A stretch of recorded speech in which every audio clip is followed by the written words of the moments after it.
저와 여러분은 지금 오늘을 살고 있죠. 저희가 보고 느끼고 우리가 경험하는 것은 지금 요 시간입니다. 지금은 사실 저와 여러분은 지금 예배하는 시간을 보내고 있지 않습니까? 우리는 그래서 현재를 살아가고 있기 때문에 지금 이 순간이 사실 제일 중요하죠.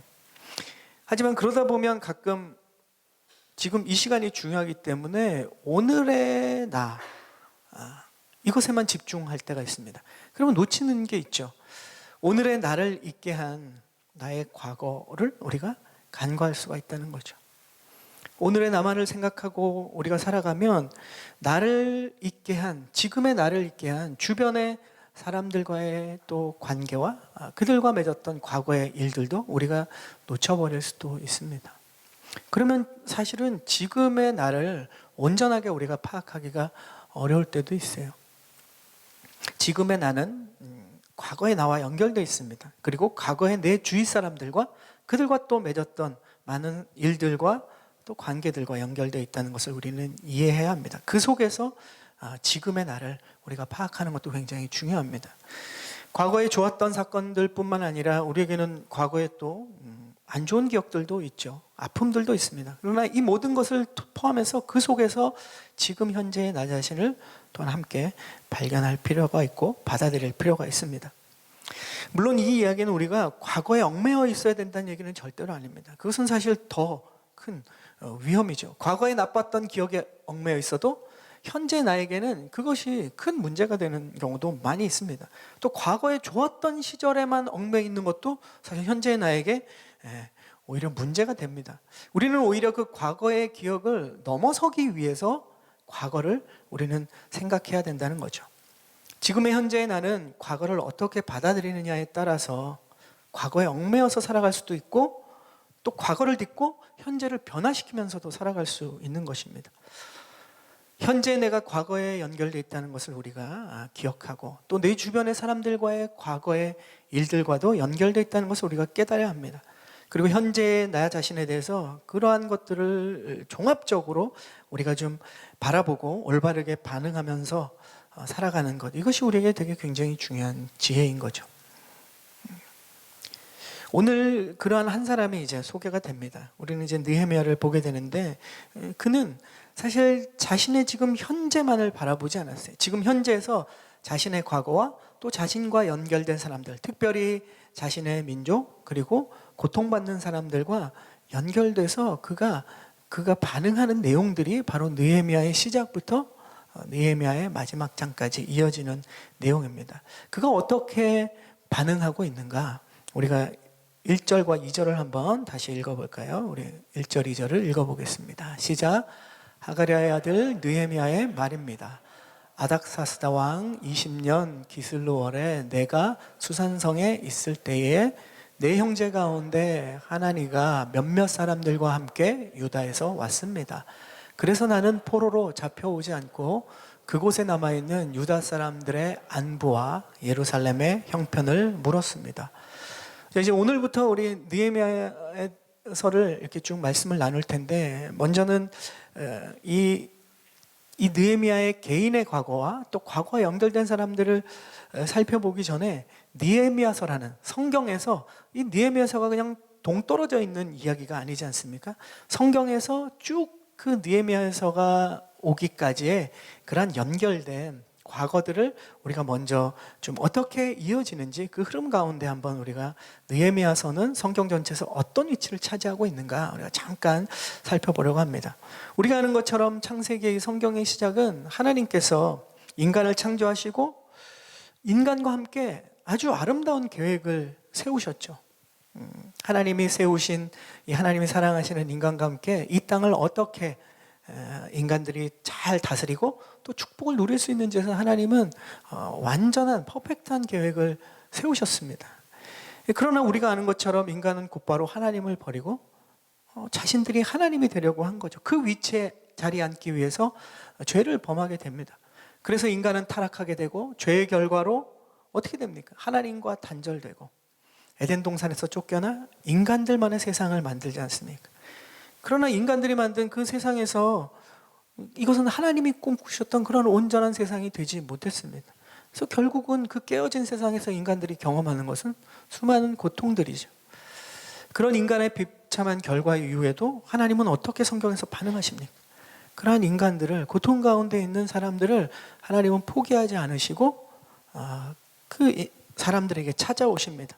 하나님의 사랑과 관심은 우리가 어떻게 반응하냐에 불구하고 하나님은 그 사랑과 관심이 멈추지 않는다는 것을 우리는 성경을 통해서 보게 됩니다. 하나님께서는 믿음의 사람을 선택하시고 그리고 그를 통해서 하나님의 백성을 만드시죠. 그리고 그 백성들을 통해서 온 세상이 하나님의 어떤 분이신지를 깨닫고 하나님께로 돌아오게 하도록 하나님은 또다시 아름다운 계획을 사람들을 통해서 일하시는 그 계획을 준비하셨습니다.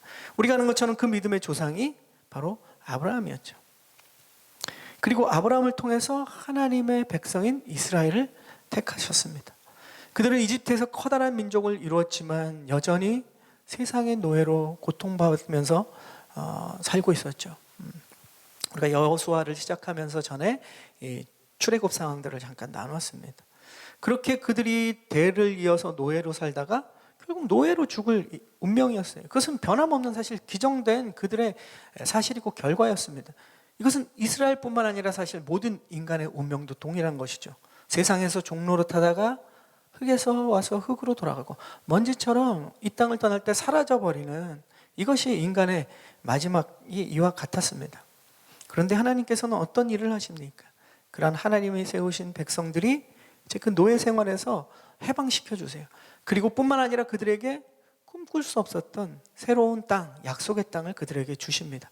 그리고 그 땅을 향해 가는 동안 하나님을 예배하는 법을 알려줘요. 하나님을 예배하면 그들에게 약속하신 그 땅에서 하나님의 백성들이 그 축복을 풍성하게 누릴 수 있기 때문에 하나님을 예배하는 법을 알려주십니다.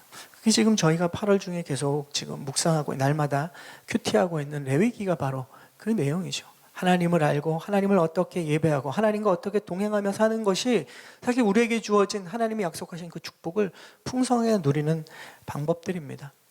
하나님을 예배하며 사는 것, 주님이 주신 땅에서 축복을 마음껏 누리는 방법, 이스라엘 백성들은 다 배웠어요. 그거 다 알았습니다. 하지만 이스라엘이 온 세상에 그 하나님을 축복을 누리고 하나님의 사람들이 어떠한 은혜를 입고 기쁨을 누리고 살아가는지를 보여주지 못했습니다. 성경을 보면 그들은 하나님을 예배하는 법을 배웠지만 오히려 우상을 섬기기 시작했어요. 왜냐? 하나님이 주신 축복은 받았지만 이방 민족의 그러한 누리는 것들이 더 좋아 보였거든요. 이것이 탐욕이고 우상 숭배였습니다. 그 결과로 그들은 결국은 하나님이 주신 그 축복의 땅을 잃어버렸어요. 그리고 하나님의 축복도 누리지 못하죠. 그리고 다시 이집트에서 그랬던 것처럼 바벨론의 포로로 가서 거기서 종살이를 하게 됩니다. 이젠 더 이상 자유인이 아닌 다시 종으로 돌아간 것이죠. 느헤미야서는 바로 그 위치에 있는 겁니다. 이런 과거와 연결된 지금의 느헤미야는 그 시기를 살고 있었어요. 그가 살고 있는 그의 오늘은 바로 이러한 상황 속에서 일어나는 일입니다. 고향에서 아주 멀리 떨어진 천여 마일이나 되는 이 페르시아에 그는 살고 있었습니다. 타향살이를 하고 있는 것이죠. 어쩌면 여러분 중에 한국을 떠나서 그러한 삶들을 경험하고 또 그러한 마음들을 갖고 있는 경우도 있는 분들도 계실 겁니다. 그런데 실제로 느헤미야 자신은 사실은 오늘의 삶을 보면 생활은 살만해요. 먹고 살만합니다. 그냥 먹고 살만한 정도가 아니라 당시 세계에서는 당시에 제일 잘 나가는 제국이 어디입니까? 바사, 페르시아죠. 그 페르시아에 살고 있었어요. 그리고 그는 노예로 살고 있는 것이 아니라 거기서 가장 높은 자리까지, 이방인으로서 어떻게 보면 가장 높은 자리까지 올라갔죠. 세계에서 잘 나가는 페르시아 제국의 왕 곁에서 아주 권력을 누릴 수 있는 위치까지 올라갔습니다. 요즘으로 치자면 제일 그 강대국이 미국 아니겠습니까? 이 땅이죠. 미국에서 또 대통령 밑에 몇몇 권력자들 중에 한 사람 정도로 이제 어떻게 보면 성공을 한 사람이죠. 세상적으로는 아주 출세한 사람들입니다. 유대인이 볼 때도 그는 출세한 사람이지만 페르시아 사람들이 볼 때도 그는 아주 높은 곳에 올라간 사람이에요.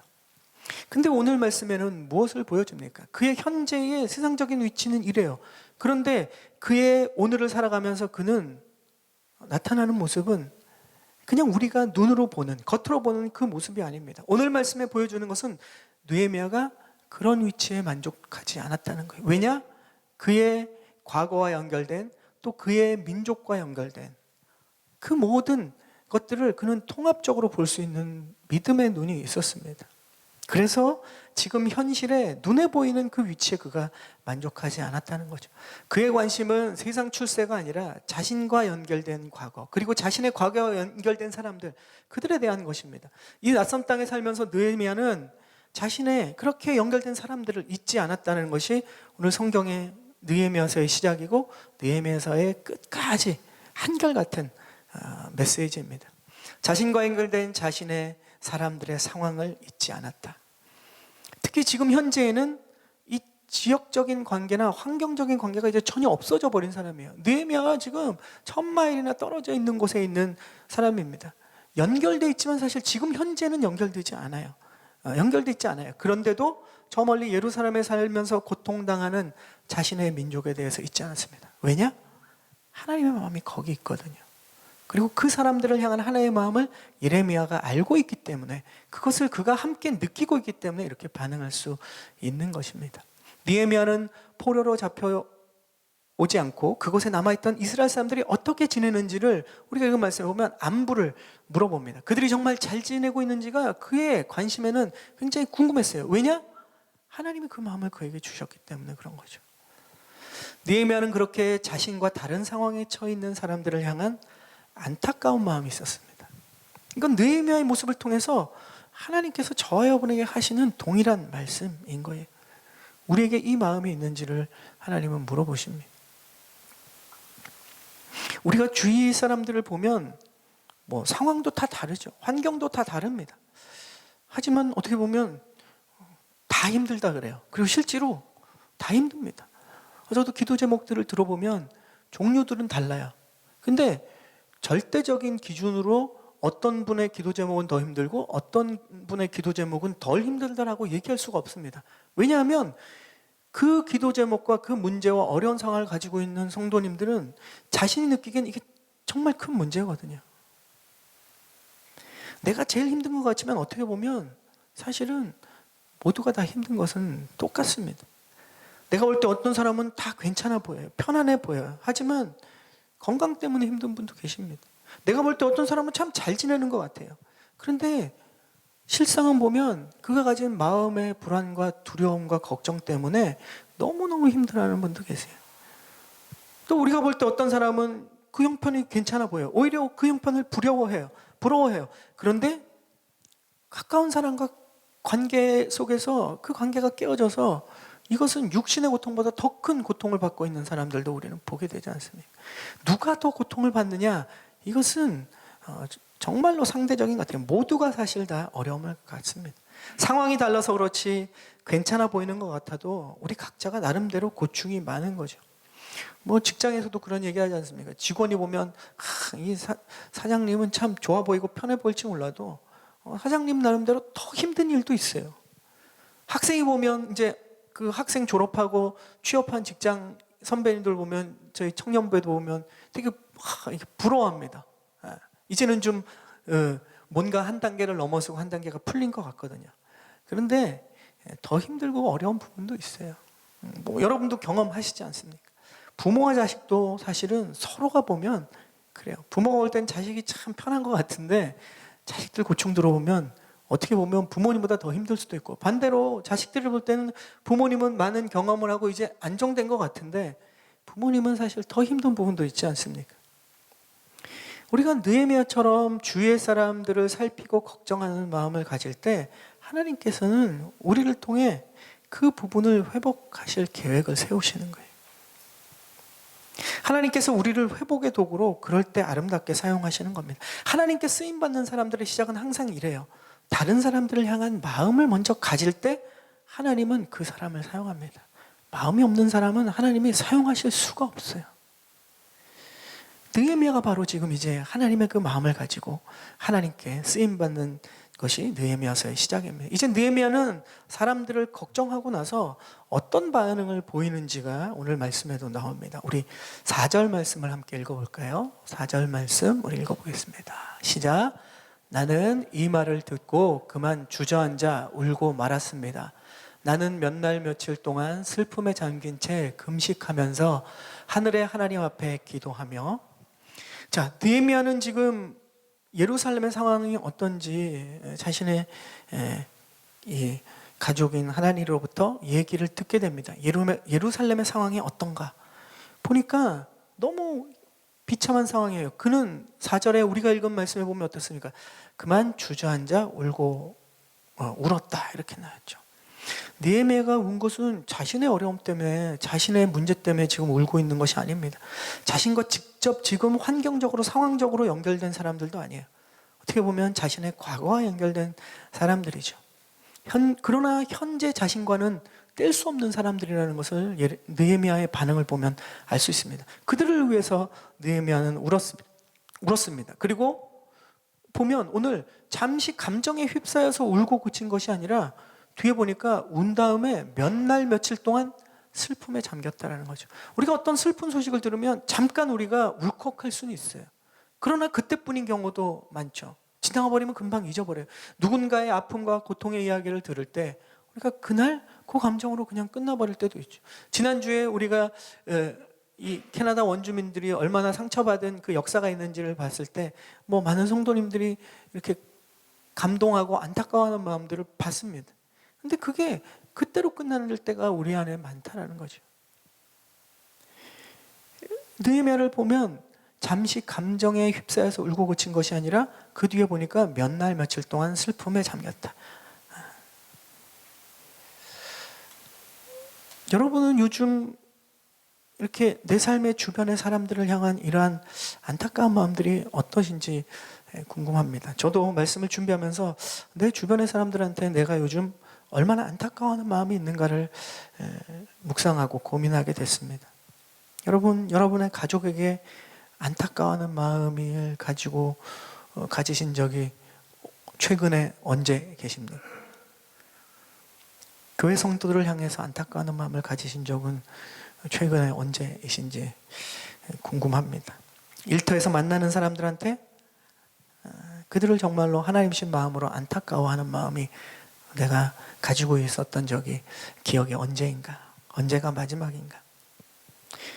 우리가 어려운 문제 가운데 있는 누군가를 생각할 때는 잠깐은 우리가 그냥 긍휼의 마음이 생길 수 있어요. 하지만 정말로 슬픈 마음이 들고 이러한 느헤미야처럼 안타까운 마음이 생긴다면 그것은 성령께서 지금 여러분의 마음에 말씀하고 계신 거예요. 이건 인간적인 감정이 아니죠. 처음에 울컥하는 건 어쩌면 누구나 할 수 있는 인간적인 반응일 수 있어요. 그러나 그것이 자꾸 생각나고 내 마음 가운데 안타까움이 있고 오늘 느헤미야처럼 이렇게 슬퍼하고 있다면 그것은 우리가 가진 마음이 아니라 성령 하나님께서 우리의 마음에 지금 이야기하고 계신 거예요. 여러분은 어떤 사람을 볼 때 요즘 이런 안타까운 마음이 드십니까? 어떤 일이 일어날 때, 어떤 일들을 볼 때 우리가 안타까움이 있냐는 거죠. 세상에서 일어나는 많은 사건들 가운데 어떤 사건들에서 특별히 내가 안타까운 마음을 갖는 때가 있어요. 다른 사람들은 또 다른 부분에 안타까운 마음을 가질 때도 있죠. 분명히 똑같은 걸 보고 똑같은 걸 들어도 특별히 내 마음이 쓰이는 곳이 있습니다. 만약에 여러분에게 그런 마음이 쓰이는 곳이 있으면 그것이 여러분을 향한 하나님의 부르심이에요. 그것은 분명합니다. 여러분에게 마음을 주셨다면 그 부분에 있어서 기도를 하거나, 물론 기도가 해야죠. 그리고 뿐만 아니라 내가 거기에 대해서 어떻게 반응하고 무엇을 할지를 하나님이 지금 우리에게 묻고 계시는 겁니다. 선교도 마찬가지죠. 선교사님들이 다 고백하시는 거고 우리가 잘 알고 있지만 사실 그 땅에 가서 무엇을 하느냐는 두 번째입니다.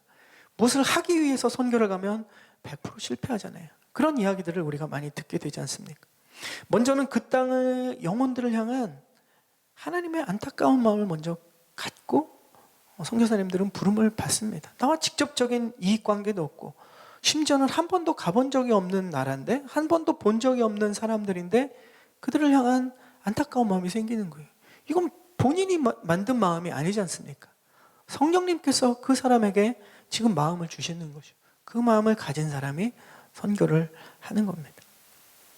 이것이 되지 않으면 가서 하는 사역은 그냥 일이 되는 거예요. 마음이 없으면, 사실 우리가 그렇지 않습니까? 모든 일에도 마음이 없으면 일을 할 수는 있지만 하다 보면 지칩니다. 그리고 포기하기도 쉬워요. 그리고 일을 하면서 그 안에서 주신 기쁨을 느낄 수 없습니다. 중요한 건 마음이죠. 마음이 없으면 일은 내가 다 하지만 내 힘으로 다 하고, 그러나 내 힘이 다 해버리고 내 한계가 오면 거기서 멈추는 거예요. 하지만 마음이 있으면 한계가 와도 그것 때문에 멈추지 않습니다.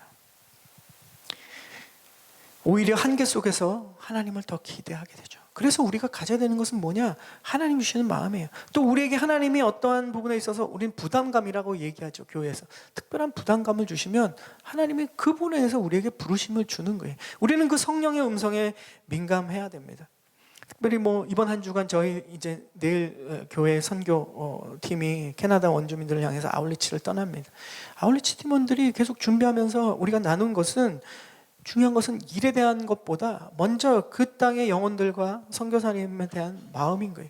그 땅의 영혼들이 고통받는 것에 대해서 우리가 계속 조사하고 기도하고, 또 여러분도 지난주에 우리가 함께 영상을 보지 않았습니까?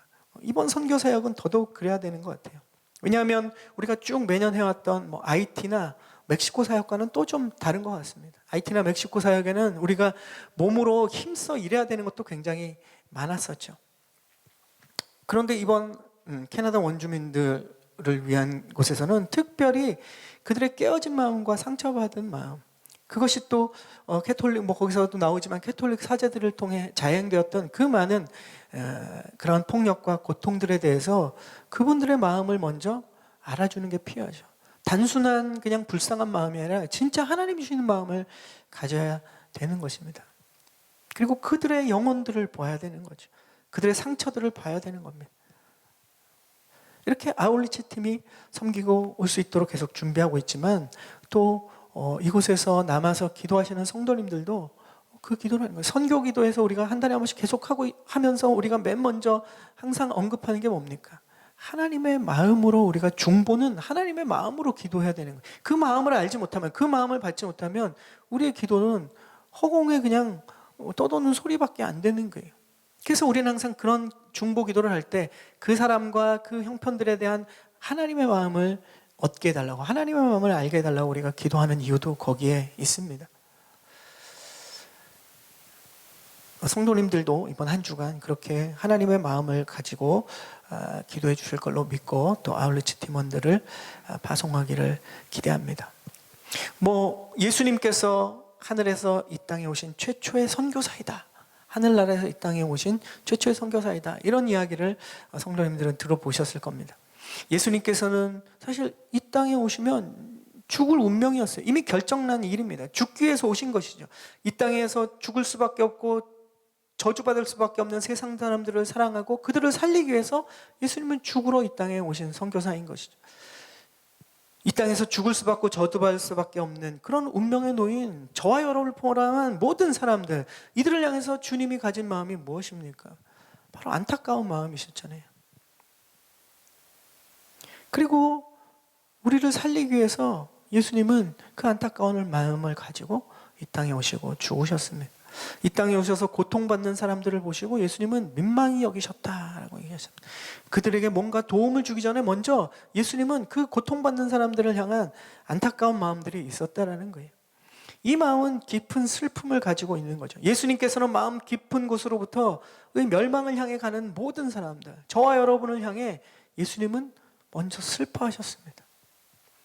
이 마음을 저와 여러분에게 지금 나눠주고 계시는 거예요. 성령님께서 예수님의 마음을 우리에게 나눠주시는 거예요. 빌립보서 2장에는 우리가 잘 아는 말씀, 너희는 이 마음을 품으라, 이렇게 말씀하십니다.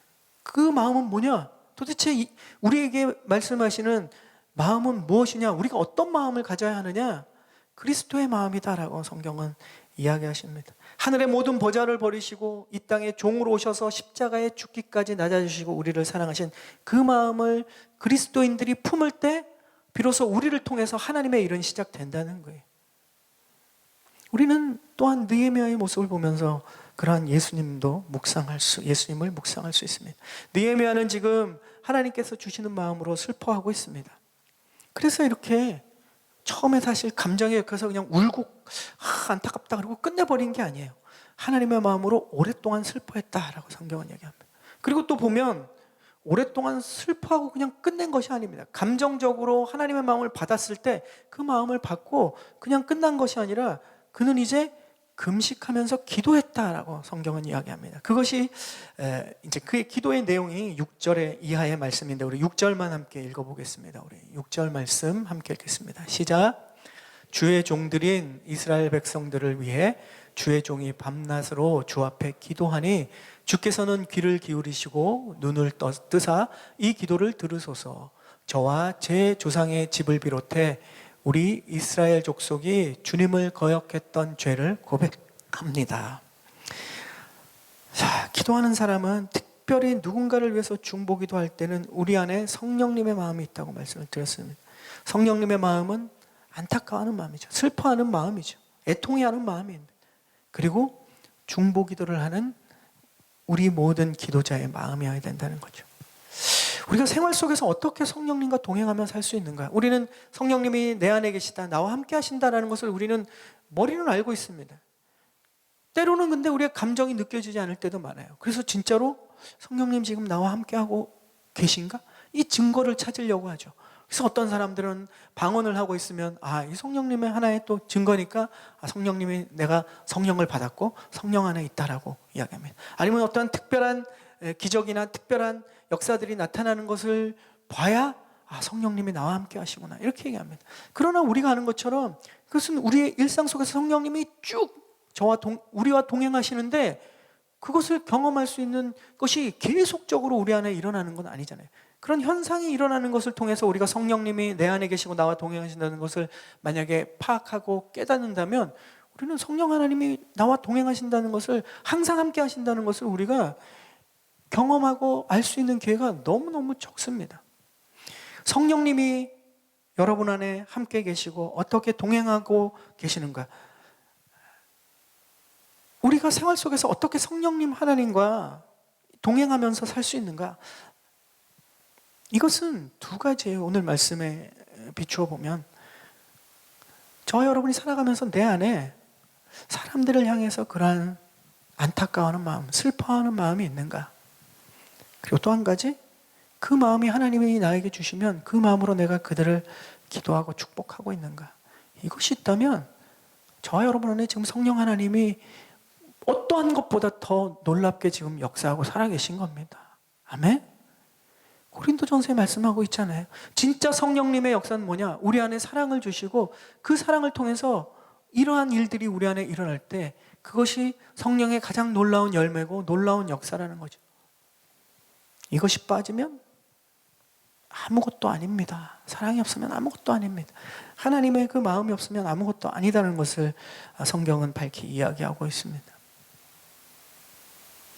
6절부터 7절 이하에 쭉 이어지는 11절까지 예레미야의 기도하는 내용을 보면 그는 이스라엘 백성들이 잘못한 행동들, 과거에 우리가 지금 왜 현재 이런 모습인가? 왜 그들이 지금 이러한 예루살렘에서 이러한 고통을 받고 있는가? 또 페르시아와 이 바벨론에 흩어져서 살고 있는 이 포로로 잡혀와서 계속적으로 지금 살아가고 있는 이 사람들이 왜 우리는 이렇게 살아가고 있는가? 지금 현재를 진단하는데 그의 기도의 내용을 보면 이스라엘 백성들이 과거에 잘못한 행동들을 그는 알았어요. 그리고 지금 하나님께 그것을 기도로 지금 회개하면서 고백하고 있습니다. 자신의 백성들이 과거에 잘못한 행동들을 그들의 탓으로 돌리지 않아요. 느헤미야 자신이 한 일이 아니잖아요. 저 사람들이 저렇게 됐어요. 저렇게 엉망이에요. 저 사람들 정신 차려야 됩니다. 저 사람들이 행한 대로 지금 고통을 받고 있습니다. 저 사람들 그들에게 가서 너희들 이렇게 하면 안 돼. 이렇게 얘기하지 않습니다. 지금 느헤미야의 반응은 어떻습니까? 그들에게 지적하지 않아요. 그들의 잘못을, 그들의 죄를 그들의 탓으로 돌리지 않습니다. 그 문제를 느헤미야는 어떻게 하느냐? 그 문제들을 자신의 기도 제목으로 가지고 지금 하나님께 나아가고 있다는 거죠. 이것이 믿음의 사람들이 반응해야 될 정확한 모습을 보여주고 있는 겁니다. 느헤미야는 자신과 연결된 사람들, 특별히 이 민족, 그리고 그들의 과거와 자신이 연결되어 있다는 것을 잊지 않고 있었어요. 시간이 아무리 흘렸어도 자신의 상황은 지금 형편이 아무리 바뀌고 형편이 나아졌어도 분명하게 그는 알고 있다라는 거죠. 이것이 우리 주변 상황에 우리가 어떻게 반응해야 되는가, 정말 믿음의 사람은 어떻게 반응해야 되는가, 어떻게 반응하는 사람을 하나님이 쓰시는가, 이것을 느헤미야를 통해서 우리는 알 수 있습니다. 저 여러분은 우리 주변에 일어나는 잘못된 행동들, 또 잘못된 문제들에 대해서 우리는 항상 우리가 빠져 있는 경우가 많아요. 실제로 우리가 그것에 가담했을 때도 빠져 있는 경우도 있지만 가담하고 있지 않을 때는 더더욱 그렇죠. 왜 저 모양인가? 왜 저 모습인가? 이것은 우리가 판단자의 위치에 오르는 거예요. 우리가 하나님의 자리에 있는 거예요. 그러면 하나님이 우리를 사용하실 수 없습니다. 그 속에서 느헤미야처럼 내가 그 안에 들어가서 그들의 마음을 가지고 그들의 죄악과 잘못을 가지고 하나님 앞에 가져가는 것.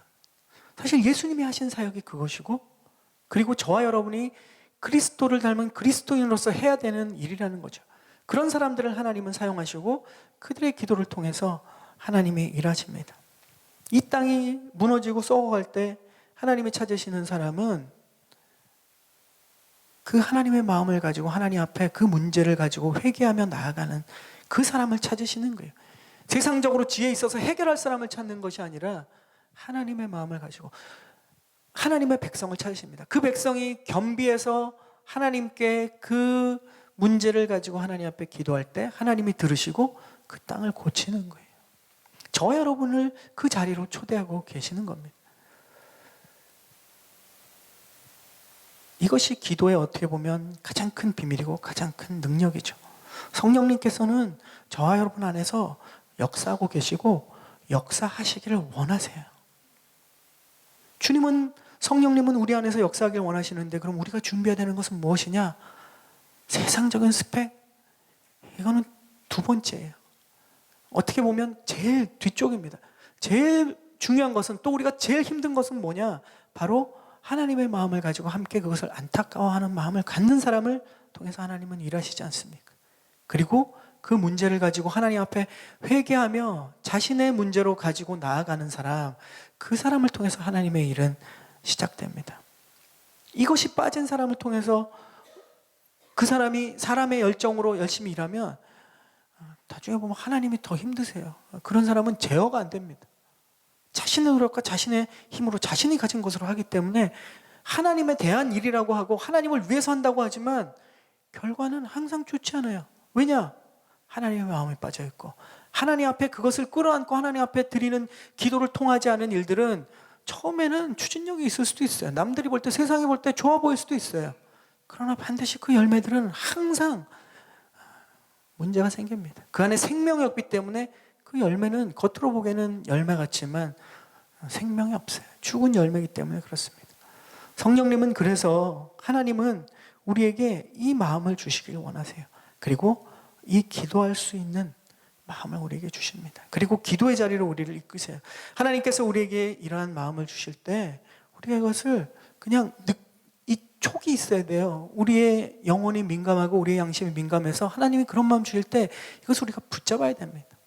근데 많은 경우 우리가 그런 마음이 들 때 그냥 털어버리죠. 왜냐하면 나도 불편하고 그것 때문에 내가 희생해야 되는 것도 있고 그것 때문에 내가 어떻게 보면 실질적으로 세상적으로 계산해 보면 손해 볼 것 같거든요. 난 거기에 지금 여력이 없어. 나는 거기에 지금 시간이 없어. 지금 내 코가 석자인데. 이렇게 털어버리면 하나님이 우리를 통해서 하실 일이 없어요. 왜냐하면 그 기회를 우리가 하나님께 드리지 않고 그 기회를 하나님께서 우리에게 주셨는데 우리가 버리는 거거든요.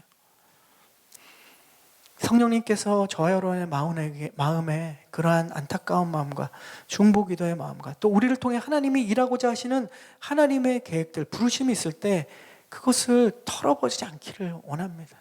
그 무뎌진 마음이 아니라 하나님 주신 그 마음을 붙잡아야 돼요. 그래서 그리스도인은 뭐냐? 하나님 나에게 뭘 해주실 건가요?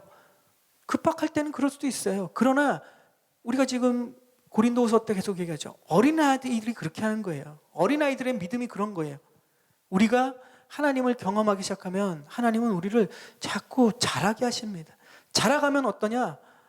하나님 나에게 무엇을 주실까요? 이게 아니라 하나님 나를 통해서 무엇을 하시기 원하십니까? 하나님께서 정말 저와 여러분을 믿음으로 이끌고 성장시키신다면 우리는 그렇습니다. 그래서 믿음으로 성숙한 사람은 우리의 삶의 자리에서 그래요. 배우자에게, 자녀에게, 아니면 부모님에게 뭐 해줄 거요가 아니라 내가 무엇을 할 수 있을까? 이걸 고민하는 거예요. 교회에서도 마찬가지예요. 교회가 내한테 뭐 해줄 건가? 이게 아니라 우리가 교회의 몸이고 우리가 교회지 않습니까? 성경은 계속 그 얘기를 하죠. 저와 여러분이 교회의 몸이라는 거예요. 그러면 우리가 그리스도에게까지 잘한다는 건 뭡니까? 하나님이 나를 교회에 왜 불러주셨는가? 우리가 왜 하나 되게 하셨는가? 우리를 통해서 하나님이 어떤 은혜를 주시고 우리의 그 받은 은혜를 어떻게 믿음의 사람들과 함께 나누고 내 삶의 각자의 삶의 자리에 어떻게 믿음으로 살아갈지를 격려하는가? 이것 때문에 우리를 모은 거예요. 세상의 모임이 더 우리에게 실질적으로 눈에 보이는 거 얻을 게 많습니다. 교회에 와서 그것을 우리가 서로에게 요구하면 서로에게 상처가 되고 서로에게 낙심하게 되죠. 예수님은 그러지 않습니까? 무엇을 보러 왔느냐? 일터에서도 마찬가지예요. 성숙한 그리스도인은 신앙이 애기 신앙이 아닌 그리스도인들은 일터에서 내가 높은 직급에 있을지라도 오히려 낮은 직급의 사람들에게, 심지어는 내가 낮은 직급에 있는데 오히려 높은 직급에 있는 사람을 보면서 저 사람의 니드가 뭔가, 저 사람은 무엇 때문에 힘들어하는가, 이런 것들을 볼 수 있는 사람, 이것이 하나님이 주시는 마음이에요. 그것을 붙잡으면 이 사람은 다른 사람이 되는 거예요. 세상이 감당할 수 없는 사람이 되는 거예요. 세상 사람들도 놀라는 거죠. 왜 이 사람은 이러지? 미쳤나? 아니면 바본가? 처음엔 그럴지 몰라요.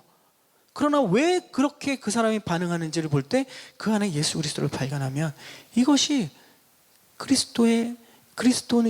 예수께서 말씀하신 소금과 빛의 역할을 우리가 감당하고 있는 겁니다. 하나님은 우리를 통해서 그런 것을 꿈꾸시는 거예요. 만약에 세상에 대단한 것을 하나님 원하셨다면 예수님은 이 땅에 가장 큰 나라에 로마의 시저로 케사르로 왔겠죠. 그러나 섬기는 종으로 낮은 곳에 온 것은 무엇입니까? 그때 진짜 능력이 나타난다는 거예요. 여러분이 부모의 위치에 있다면 자녀를 아래로 보는 것이 아니라 자녀가 무엇이 필요한지, 여러분이 부모님을 볼 때 나는 무조건 받아야 된다고 생각한다면 내가 부모님을 위해서 어떻게 기도하고 어떤 마음을 가져야 할지, 이런 것들이 우리 안에 회복되어지고 성숙되지는 그런 그리스도인이 되기를 원합니다. 교회에서도 마찬가지. 일터에서는 더더욱 그래야죠. 오히려 어쩌면 교회보다 일터에서 우리의 삶을 통해 성령 하나님께서 하실 일이 훨씬 더 많은 거예요. 성령님은 저와 여러분 안에서 역사하십니다. 우리에게 마음에 말씀하고 계세요. 우리에게 이 안타까운 마음을, 또 간절하게 기도할 수 있는 마음을 여러분에게 주십니다. 여러분 한 주간 지내면서 그 마음을 여러분 받으셨습니까? 안 받으셨다면 주셨는데 잘라낸 거예요. 성령 하나님과 동행하는 사람은 계속 이 음성을 들을 수 있습니다. 우리가 보고 듣고 느끼는 그 모든 것이 하나님이 말씀하시는 거예요. 그것을 물론 다 지켜 행할 수는 없습니다. 그러나 중요한 것은 거기에 대한 거룩한 부담감을 내가 갖느냐 안 갖느냐는 전혀 다른 거예요.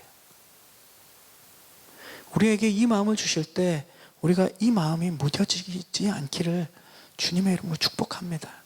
이것이 정말로 중요한 거예요. 성령님께서 주신 이 중보의 마음을 우리가 소중하게 여기는 산타모니카 오늘의 성도들이 되기를 소망합니다. 말씀을 마무리하겠습니다. 내가 우리 가족을 볼 때 우리는 우리 자신을 살펴봐야 되는 거죠. 나에게 오늘 이 느헤미야가 했던 것처럼 정말로 안타까워하는, 슬퍼하는 마음이 있는가? 또 그들을 위해서 하나님의 마음을 가지고 이 문제와 상황이 있다면 그 가족의 이 문제와 상황을 가지고 하나님께 내가 가지고 가서 기도하고 있는가? 그것을 내가 인간적으로 풀려고 하는가? 아니면 그 문제가 있는 사람들에게 지시하고 가르쳐서, 아니면 지적함으로써 이것을 해결하려고 하고 있는가? 이것은 전혀 다른 것이죠. 내가 교회의 지체의 어려운 상황을 보면서 우린 또 내 마음을 살펴봐야 됩니다. 나에게 정말 그들을 향한 하나님이 주신 마음이 있는가? 긍휼한 마음이 제대로 진짜 있는 건가? 그때 그들의 어려움을 보면서 나는 그냥 바라보고만 있는가? 아니면 그것을 가지고 기도의 자리로 내가 나아가고 있는가? 우리는 이것을 살펴봐야 됩니다. 일터에서 만나는 사람 더더욱 그렇죠. 우리 자신에게 물어봐야 됩니다. 내가 기도로 하나님을 의지하고 지금 일터에서 생활하고 있는가? 그렇다면 그들과의 관계 속에서 하나님 주시는 마음을 지금 내가 가지고 하루하루 일터에서 살아가고 있는가? 그러니까 일터 안에서 정말 얼마나 이 일들을 가지고 내가 몸으로 느끼는, 내가 환경으로 느끼는 그것에 그대로 일차적으로 반응하고 있는가, 아니면 이것을 기도의 제목으로 하나님 앞에 기도하면서 이것을 풀어가고 있는가. 하나님은 오늘 느헤미야를 통해서 그 지혜를 알려주고 계십니다. 그리고 그렇게 하나님 앞에 반응하는 사람들을 하나님은 그 사람을 통해서 하나님은 하나님의 일을 하세요. 느헤미야서에도 보면 수많은 사람들이 이제 하나님의 부르심에 동참합니다. 놀라운 일들이 일어나요. 근데 그 시작은 한 사람을 통해서 일어나는 거예요. 여러분에게 하나님 이런 마음을 주시는데, 주님 제 주변에는 그런 사람이 없는데요, 이렇게 같이 할 사람이. 그리고 뭐 다들 안 하는데 제가 어떻게 이걸 하겠습니까? 여러분에게 그 마음을 주실 때 이 마음을 받고 기도의 자리로 나아가는 사람, 그 사람을 통해서 하나님의 일을 하신다니까요. 그리고 하나님이 예비한 사람들을 붙여주십니다. 저와 여러분이 그러한 하나님이 찾으시는 사람이 되기를 축복합니다. 우리 모두가 그랬으면 좋겠어요. 하나님은 그렇게 지금 일을 다 세팅해놓고 준비하고 계세요. 우리의 마음속에 판단하는 마음들이 사라지고 이해하고 안타까워하는 마음이 이렇게 축복합니다. 그리고 세속의 말들이 사라지고 하나님께 드리는 이 일들에 대해서 하나님께 드리는 기도의 고백들로 우리의 입술들이 더 채워지기를 축복합니다. 이것은 성령님과 동행하는 사람의 놀라운 축복인 거죠. 느헤미야를 통해서 배운 우리 이 두 가지, 안타까운 마음으로 슬퍼하고 주님의 마음으로 기도하는 저와 여러분이 되기를 주님의 이름으로 축원합니다. 아멘.